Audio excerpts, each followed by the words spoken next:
વડોદરા શહેરમાં ગત સવારથી જ વરસી રહેલા વરસાદના કારણે શહેરના અનેક વિસ્તારોમાં પાણી ભરાઈ ગયા છે. શહેરમાં વિશ્વામિત્રીની સપાટીમાં પણ વધારો થઈ ગયો છે. અનેક વિસ્તારોમાં પાણી ભરાવાનું પણ સામે આવી રહ્યું છે.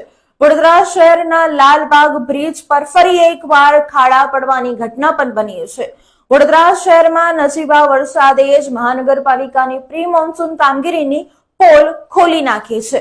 વડોદરા મહાનગરપાલિકા દ્વારા પ્રી મોન્સૂન કામગીરી માટે 6 કરોડ ખર્ચવામાં આવ્યા હતા. તેમ છતાં વરસાદના કારણે અનેક વિસ્તારોમાં પાણી ભરાઈ ગયા છે અને રોડ પર પણ ખાડા પડી ગયા છે, જેના કારણે વાહન ચાલકોને હાલાકીનો સામનો કરવો પડી રહ્યો છે.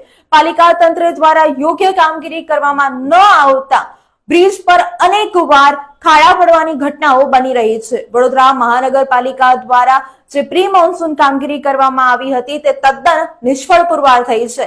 પહેલા વરસાદમાં જ વડોદરા મહાનગરપાલિકાની પ્રી મોન્સૂન કામગીરી ધોવાઈ ગઈ છે.